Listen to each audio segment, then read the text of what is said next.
big city like Toronto, some teens are drawn to fast money and living the luxurious life, but aren't willing to work for it. So they resort to a life of drugs, crime, and for some, a lengthy prison sentence. Manny is one of these individuals who got caught up in the fast life.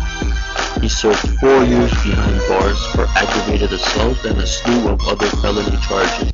This is his story. I'll never forget the day my life got turned upside down.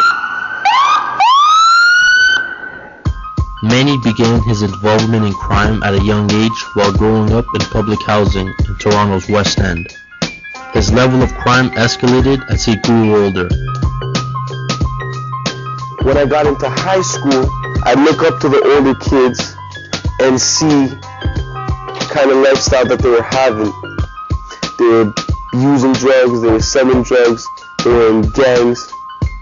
I looked at all that and I liked it, so it became a part of me. That's where Manny's life as a criminal began. From stealing to dealing, he had one mission: money. But things don't always go your way.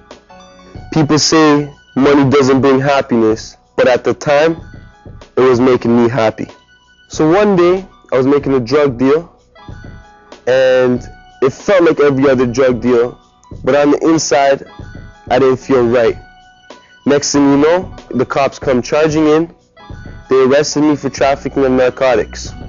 As the years went on, I caught a couple more charges. Nothing serious. I went to jail for a week or two here and there. In this business, there's always people that want to take that money or make that money that you're making.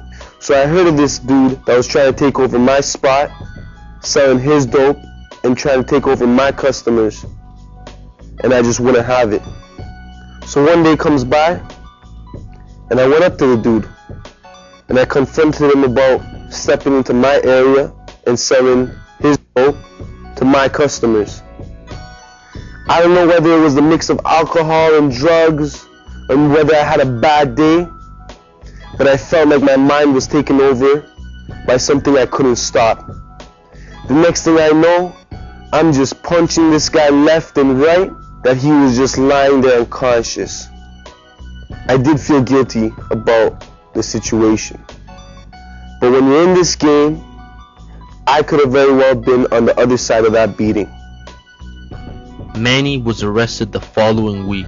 He was charged and convicted of aggravated assault and battery. He also picked up a couple of drug charges, plus he was on probation. He was sentenced to 4 years in prison. As they were driving me up to Lindsay, we were going to Ontario Eastern Correctional Facility. I've been to jail before, but this wasn't going to be the same. I've been to youth jails. This was going to be a penitentiary. The first night I was there was just brutal. It wasn't like the times that I've been locked up before. It's not how you see it in movies where it's all glorified, it looks cool to be in jail. This is not somewhere you want to end up. My first night, it's just difficult thinking about it. It was horrifying. It was dark. I couldn't see anything. All I could hear is the voices of the other inmates yelling. Things that made my time there were things that would make me realize that my time there would not be easy. So I still have 4 more years to go. And to make matters worse, my girlfriend breaks the news that she's pregnant.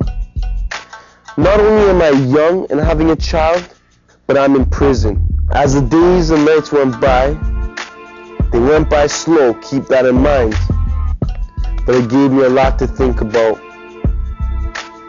Life was moving fast on the outside. People were going to work. People were going home to their families. They would go to sporting events, whatever. But for me, all I could do was sit in my cell and just think of what I could do to better my life. One thing that I really appreciated or benefited from, let's say, was the fact that I couldn't do drugs, I couldn't drink alcohol, and that was the first step of me becoming a better person. At this point in time, I was really optimistic. It was 2 weeks to my release date. But those 2 weeks took longer, or it at least felt longer, than the 4 years. 2 weeks passed, and my release date finally came.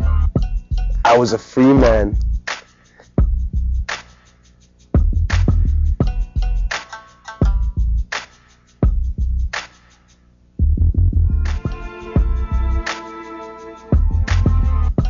Since my release, all I do is spend time with my son and my family.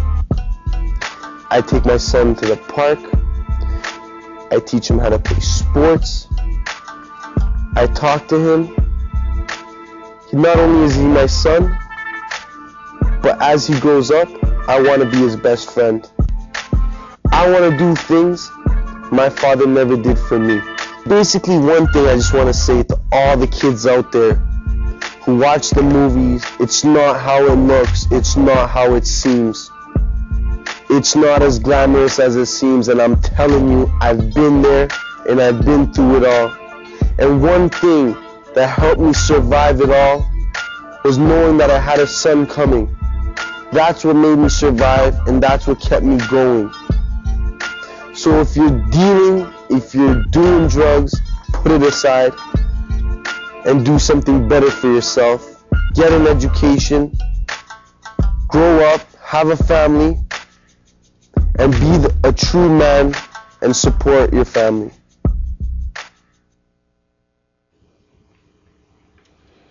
Wow, that's so good to see. I wish him luck.